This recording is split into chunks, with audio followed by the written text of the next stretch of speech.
What's up, all my spooky friends? Today, I'm so excited to teach you everything there is to know about food, the best use cases of food, and Heng. All as of the October update 2022.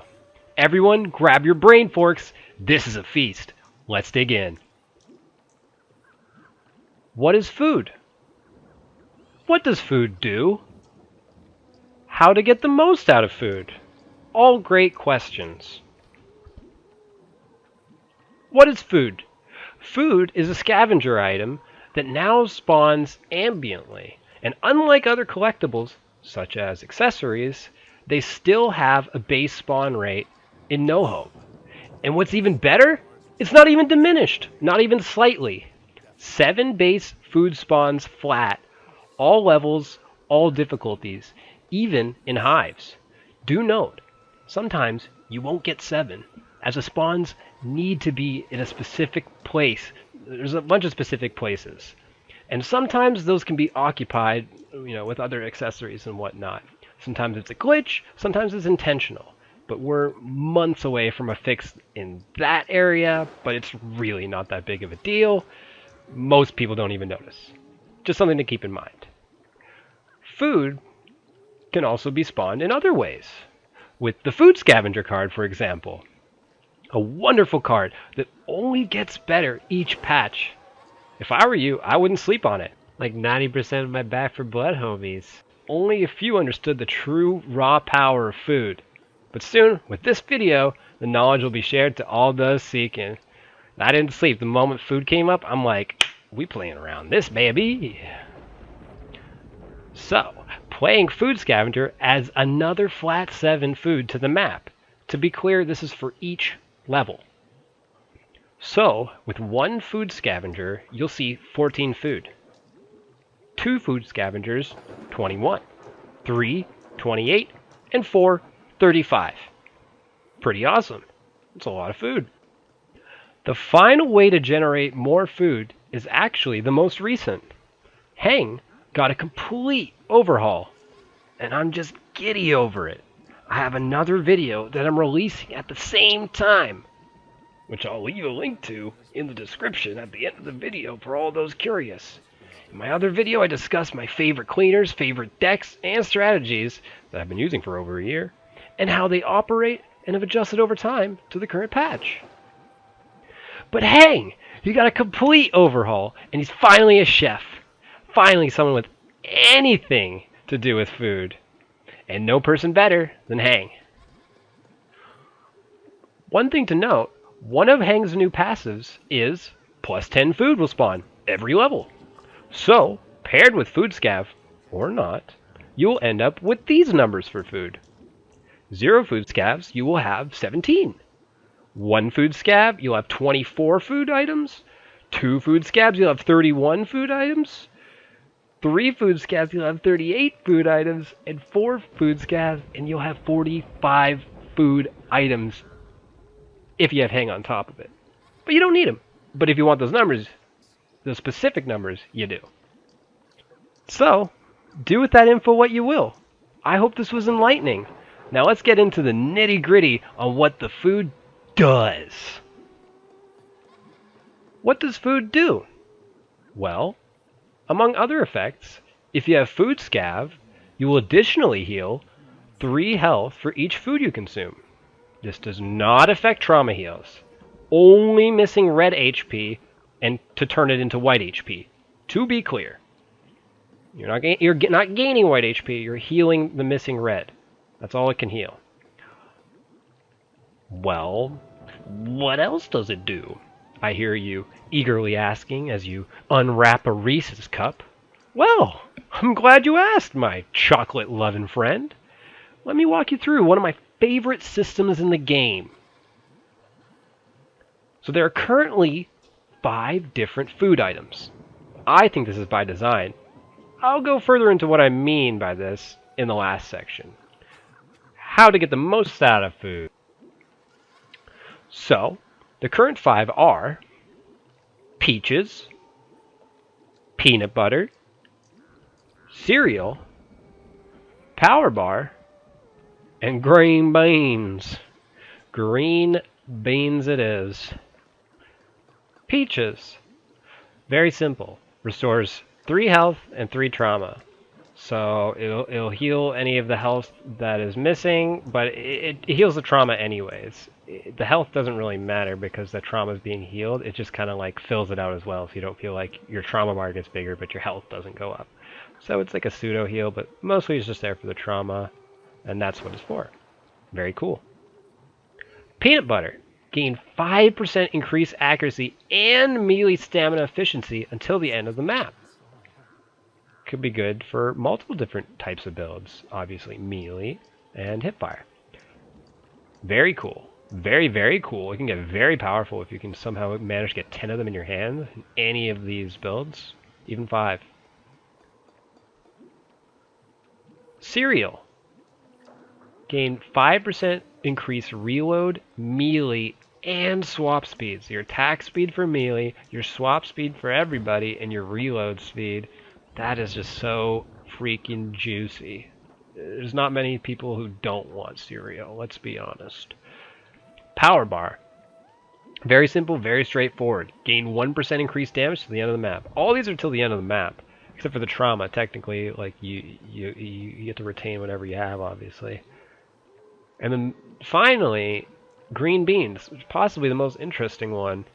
Restores 0.1 health and 0.5 stamina every second until the end of the map. You give this to everyone, y'all got health regen. You stack it on one person, you're kind of a beast. And now finally, I shall explain Heng's other passives to give all who wish to know, or unsure, in fact-checking, the most tools at their disposal. So the team effect Heng provides is every food consumed, every cleaner gets plus 1 HP and plus 1 stamina.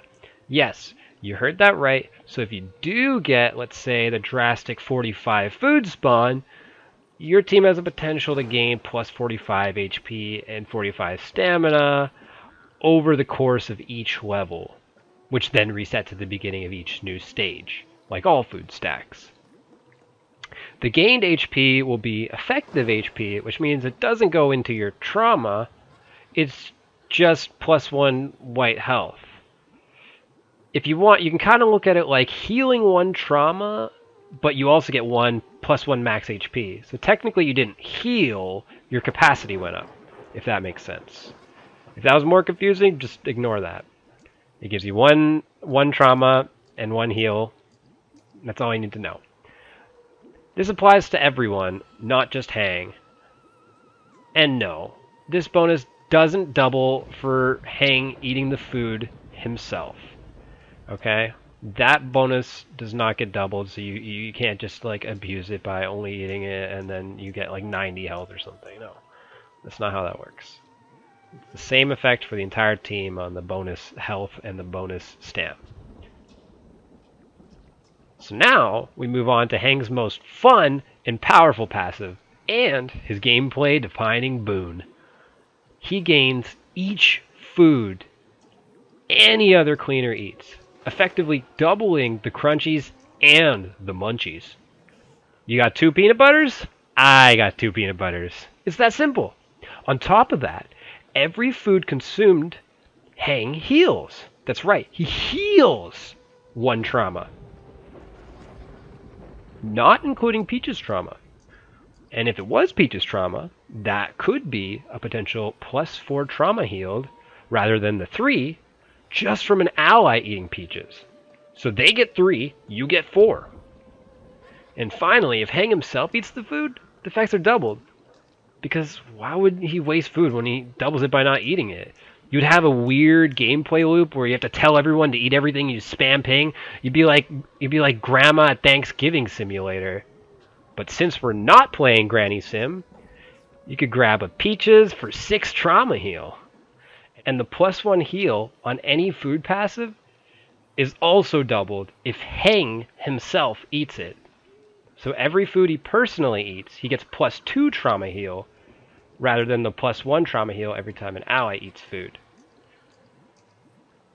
How do I get the most out of food? Well, Remember how I was saying the 5 foods were by design? Well, here's how I see it.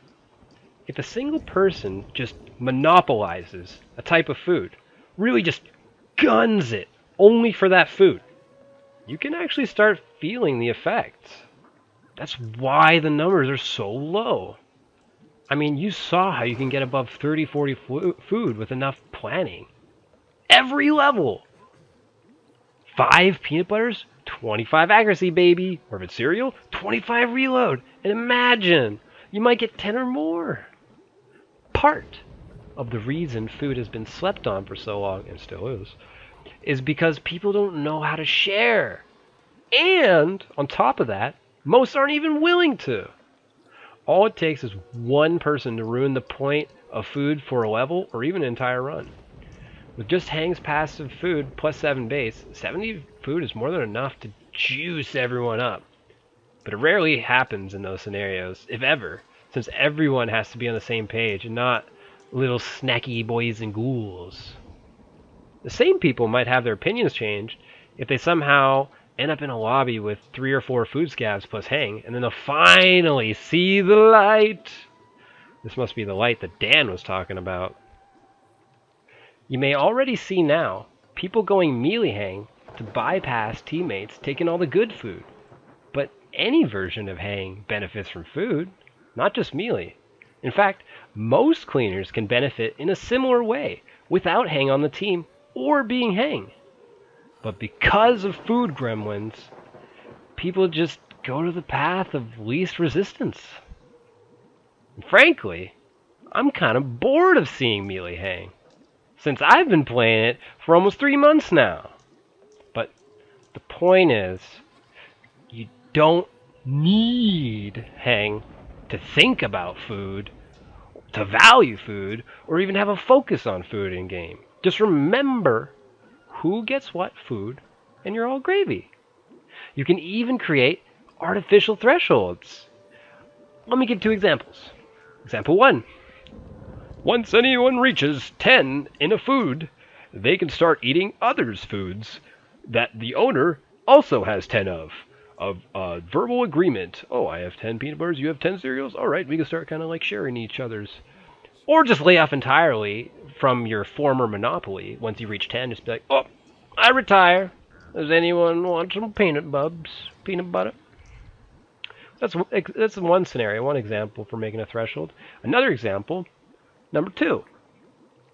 I'm a green beans guy. I have a green beans, but I'm going to let everyone eat green beans before I take my second one, so that everyone has the best chance of survival, because they'll all be having health regen. I'm a selfless teammate.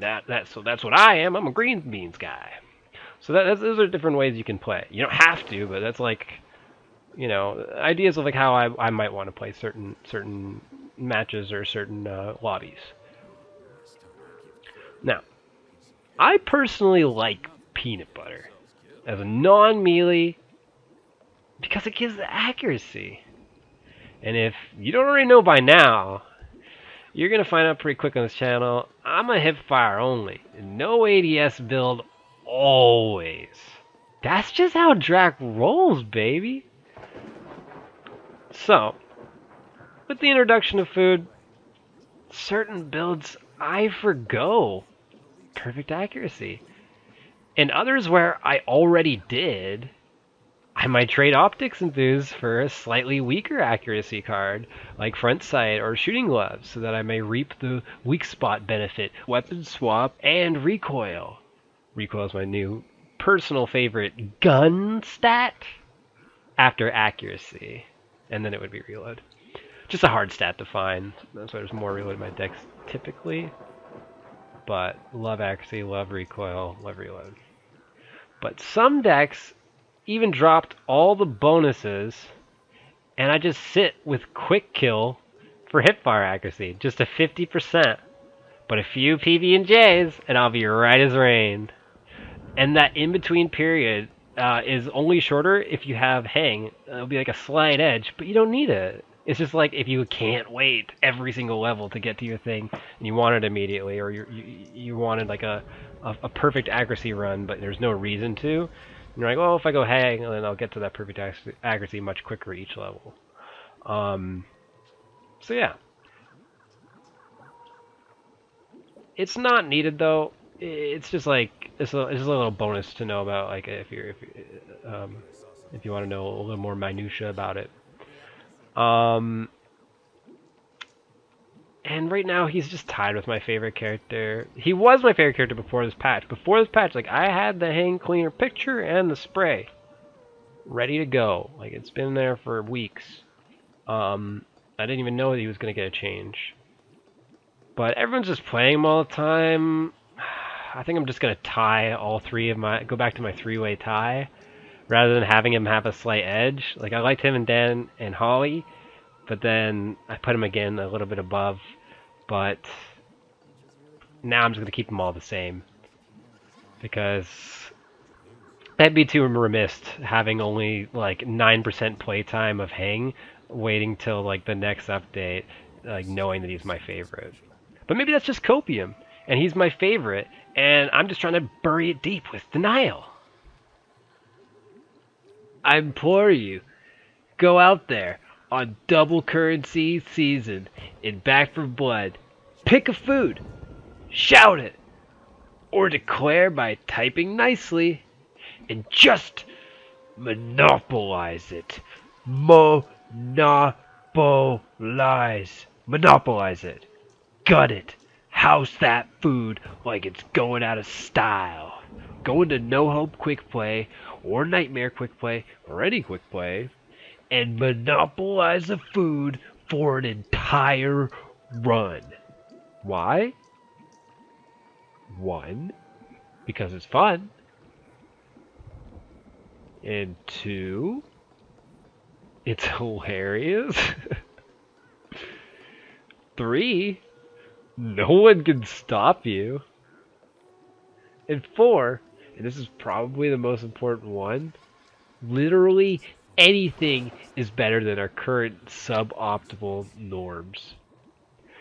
Either way, I hope you guys enjoy food, you love the Shrek out of Hang, and we let Turtle Rock know how awesome such a system like this is in this game. Because if we all show love for food, I wouldn't be surprised if we regularly saw a few new items added occasionally to the possible food pool. But that's just a dream. A pipe dream. A pipe bomb dream? Sorry. I love puns too much. But thank you so much for all of you that made it this far. I hope you learned a lot. And if not, I hope you at least learned something. Because I covered everything I possibly know, and I put a lot of effort into making this as factful and detailed as possible. If you learned something, or just enjoyed the video, please feel free to bite down on that sub button, slap that like button, as it really helps me know what kind of videos or my formatting are helpful. Plus, it lets me know if you guys would like to see more videos like this. To the right, I released a video at the same time, hopefully, that will go in depth on my strategies and how I look at the game and my playstyle with theory behind why. And to the left, I have my old video of almost 2 months ago where I predicted the decks that everyone would use by teaching and spreading the word of experimental stun gun plus stealthy passage, as well as my prioritization on damage resist and trauma resist, which you will see still holds true today on the video to the right. But I use a couple other variations of that deck without experimental stun gun and stealthy passage, because I was so dead on that it was going to be the deck everyone was going to use. I can't go in a quick play without seeing someone with it. But thanks again so much, everybody, for sticking it through this far. I love you all. Don't forget to check out my Twitch channel /VampireKing. Twitch.com/VampireKing. It's that easy. I'll put a link in the description, as I would love to have you all around when I start up my weekly game show with prizes for you guys. You want a prize? The prize is my game show. This Monday, every Monday. Until then, have Happy Halloween, Queeners! Have a safe one.